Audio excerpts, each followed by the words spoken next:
Assalamualaikum warahmatullahi wabarakatuh. Salam bahagia Bapak Ibu guru hebat. Video ini merupakan praktik baik coaching untuk supervisi akademik. Dalam kegiatan supervisi ini terdiri dari 3 tahapan, yaitu pra-observasi, observasi, dan pasca observasi. Pada tahap pertama, yaitu coaching untuk pra-observasi, pada kesempatan ini saya akan mengcoaching rekan sejawat saya, yaitu Ibu Deli Sartika. Ibu Deli, mohon untuk memperkenalkan diri. Ya, terima kasih Bu. Assalamualaikum warahmatullahi wabarakatuh. Perkenalkan, nama saya Deli Sartika. Saya mengajar di SMP Negeri 1 Batanghari Leko dan saya mengampu mata pelajaran Pendidikan Agama Islam. Oke, terima kasih Ibu. Maaf, apakah Ibu Deli ada waktu sebelumnya? Ya Bu, kebetulan sekarang kita baru saja menyelesaikan penilaian akhir semester. Oke, sebelumnya saya mengucapkan terima kasih atas waktunya Ibu Deli. Di sini kita akan ngobrol-ngobrol, di mana nanti kita akan melakukan kegiatan supervisi ya Bu. Tetapi sebelum saya observasi atau kunjungan kelas, langkah yang pertama adalah pra-observasi. Pada kegiatan ini saya ingin bertanya jawab sedikit dan juga melihat kesiapan Ibu Deli dalam merancang pembelajaran di kelas nanti. Tujuannya adalah membantu Ibu Deli dalam menggali potensi yang ada pada diri Ibu, murid-murid juga, dalam pelaksanaan pembelajaran di kelas. Baik, pertanyaan yang pertama adalah, apa tujuan pembelajaran yang akan dicapai nanti pada saat observasi di kelas? Baik Ibu, tujuan yang akan dicapai adalah mengidentifikasi perilaku jujur dan menepati janji, serta menyimpulkan hikmah perilaku jujur dan menepati janji tersebut. Oke, baik. Jadi kalau saya pahami ada 2 Ibu ya. Yang pertama adalah murid dapat mengidentifikasi perilaku jujur dan menepati janji, dan yang kedua adalah murid dapat menyimpulkan hikmah dari perilaku jujur dan menepati janji. Lalu pertanyaan kedua Ibu, bagaimana pembelajaran Bu Deli sebelumnya pada materi ini dan kira-kira pengembangan seperti apa yang akan Ibu Deli lakukan ke depannya? Pada pembelajaran sebelumnya, saya sudah menyampaikan materi dengan menggunakan PPT atau PowerPoint. Namun saat dilakukan penilaian, masih banyak murid yang nilainya berada di bawah nilai KKM. Oke, kira-kira kenapa nih Bu Deli? Kok masih banyak murid yang nilainya belum seperti yang diharapkan Ibu? Ya. Karena saya cuma menggunakan PowerPoint dalam menyampaikan materi pembelajaran tersebut, sehingga murid belum terlalu aktif, sehingga pembelajaran belum berpusat pada murid, dan mungkin saya akan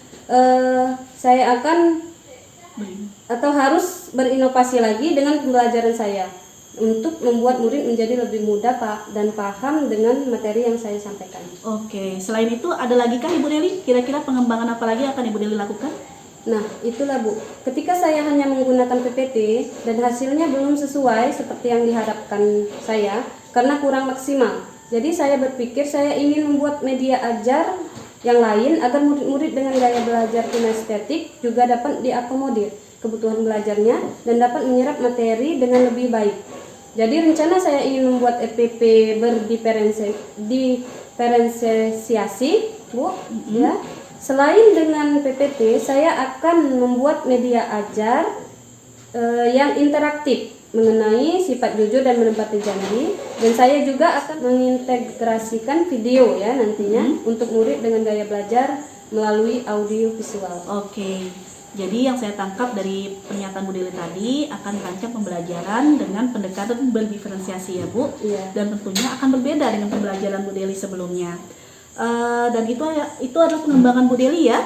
Selanjutnya untuk pengembangan yang akan Bu Deli lakukan ini nanti, kira-kira adakah strategi yang akan Ibu terapkan nanti, atau rencana seperti apa sih yang akan Ibu lakukan untuk pembelajaran tersebut untuk kedepannya ya Bu ya? Ya. Ya, jadi rencana saya yaitu saya akan membuat media ajar yang sesuai dengan topik dan membuat PPT, serta juga membuat LKPD.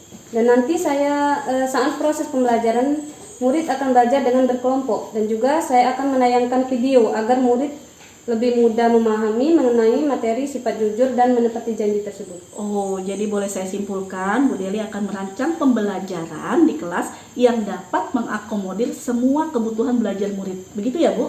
Ya, benar sekali Ibu. Saya ingin mengakomodir kebutuhan belajar murid terutama pada gaya belajar mereka, yaitu visual, auditory, dan kinestetik. Mungkin pada saat saya menggunakan PPT nanti, itu hanya untuk anak yang memiliki gaya belajar visual, sedangkan mereka dengan gaya belajar audio dan kinestetik menjadi cepat bosan sehingga mereka kurang menangkap dan memahami materi. Jadi untuk auditori saya akan menayangkan video sehingga selain mereka melihat, mereka juga mendengar materi dengan menarik sesuai kinestetik. Saya membuat media ajar yang akan membuat murid aktif bergerak dalam membangun pengetahuan mengenai materi sifat jujur tersebut dan menepati janji. Oke, jadi pembelajaran Bu Deli ini sudah berpusat kepada murid ya Bu. Iya. Semua gaya belajar tercover dalam kegiatan pembelajaran yang akan Ibu Deli rancang nanti. Bagus sekali loh Bu Deli. Kemudian dalam merencanakan pembelajaran ini, kira-kira akankah Ibu Deli melibatkan pihak lain atau rekan-rekan sejawat lain, atau akan seperti apa nih Bu?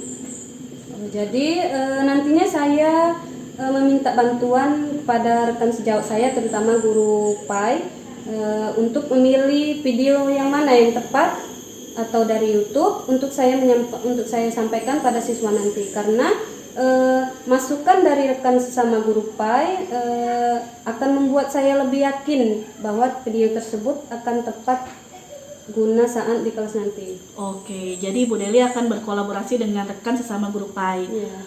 Nah, agar pembelajaran Ibu Deli selalu berkembang ke depannya, Bu Deli kan harus melakukan refleksi diri. Kira-kira refleksi yang bagaimana yang akan Ibu Deli lakukan? Untuk kedepannya ya Bu ya. Iya. Jadi menurut saya sangat bersyukur dengan adanya supervisi ini Bu. Jadi saya bisa merefleksikan diri, kira-kira proses pembelajaran saya itu kurangnya di mana. Jadi saya mendapatkan umpan balik agar lebih berinovasi dalam mengembangkan pembelajaran saya saat di kelas kedepannya nanti. Oke, jadi menurut Ibu Deli dengan adanya supervisi ini akan menjadi refleksi bagi Ibu, karena kan sebenarnya supervisi itu membantu kita ya Bu dalam rangka meningkatkan kompetensi.